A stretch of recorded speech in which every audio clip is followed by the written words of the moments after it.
led by Chloe Kelly, Clutch FC. Flair players like myself Keep building momentum and don't give them a sniff. can find themselves lost in non-league. Be louder, come on. I remember breaking down in tears. This football thing's easy, innit? This is brilliant for Clutch. When I heard Eddie was joining the Baller League, I was like, yes! Don't lie, you want to say come up clutch? That was an opportunity I felt like I couldn't turn down. You have to make it your life. We about to make it rain on them, change the whole game on them. Pull up with the gang on them, feeling like the man. I'm Eddie Allsopp, I'm 24 years old and I'm an attacking midfielder for Clutch FC. I started playing football when I was 4 years of age. My dad threw me a football in the garden. He was the main man even from that age, to be fair, you know. He was left-footed predominantly. When he was about 5 or 6, I said, go on, run around that tree with your left foot. Don't use your right. So he did. And then I said, right then, now go on your weaker foot. Well, he tried and he tried and he tried, lad. But I used to spy on him like that. Eventually, got it right. He become like a 2-footed player. About 16 years of age, I went on a trial at Charlton, and after a week or so, they offered me a 2-year contract. Signing for Charlton was an unbelievable experience. But then obviously, with your highs, you always get your lows.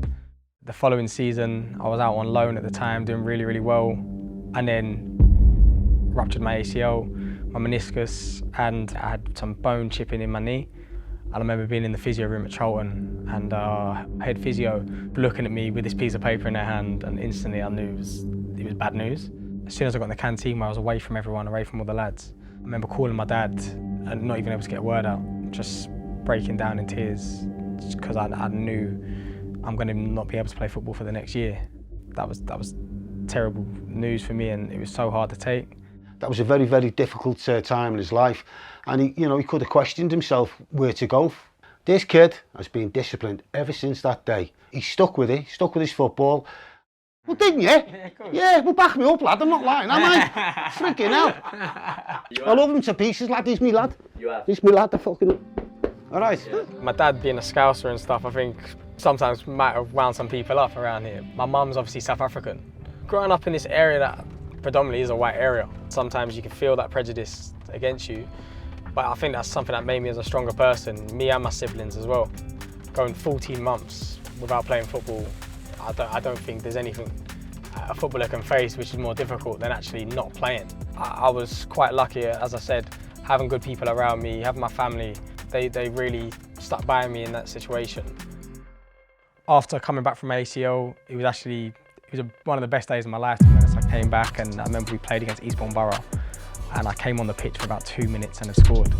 And I remember thinking like this football thing's easy, innit? Just been out for so long, come on.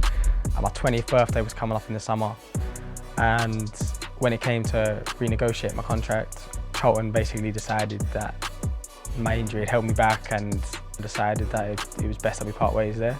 End up finding myself in non-league that season. It's now different being in non-league. Not everywhere's contracted, which means you don't have the same security. He wants to get out, he wants to move out, but it takes that, doesn't it? You know what I mean? And I ain't got none, lad, so he's not getting mine. So I actually work in a school, in a secondary school, as a teaching assistant, and I work with like SEN children with different needs. The kids love him. Honestly, he gets cards at Christmas. The best teacher in the school and different things, so that says, doesn't it, My dream will be I still want to be a professional football player. I still believe in myself enough that I can go and be a full-time player. We put so much of our identity into it, because you have to, in order to try and make it as far as you can, you have to make it your life. Often players like myself, flair players that want to get on the ball and express themselves, can find themselves lost in non-league. It's not the same kind of style that you're used to. But I ended up finding myself at Lewis, an amazing club. They do so much for the women's game as well. And because of that, they got rewarded with a Premier League style football pitch. That basically allowed them to go and sign the best kind of technical players in non-league in order to try and play the nicest style of football. I was given that platform last season to do that, which then obviously this year has kind of catapulted me onto going to the National South and signing for Hampton and Richmond. And then obviously Baller Leagues come around, and once I was approached to do that, Hampton and Richmond basically put me to the question, listen, it's Hampton or it's Baller League, and you have to make a choice. It was a no-brainer.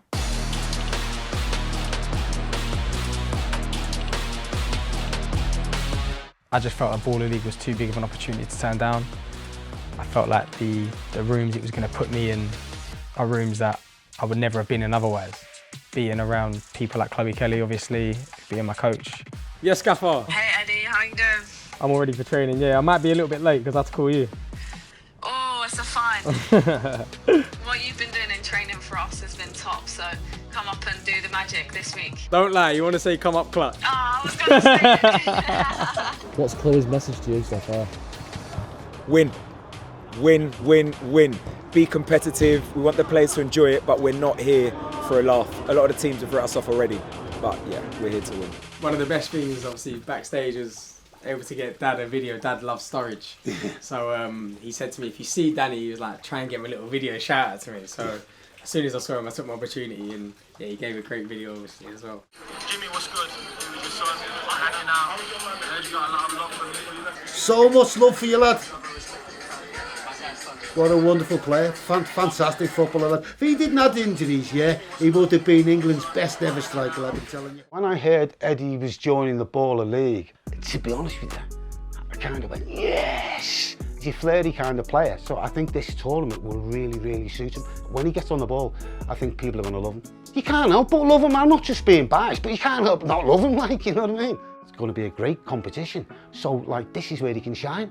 You know, and hopefully all the kids do well and they enjoy themselves. Most of all, they enjoy themselves. On match day 1, I heard my name being called, and I thought it was my family, and I turned around and there was about 10 of the kids that I'm in the classroom with trying to help on a day-to-day basis there, supporting me at Baller League. I thought that was amazing.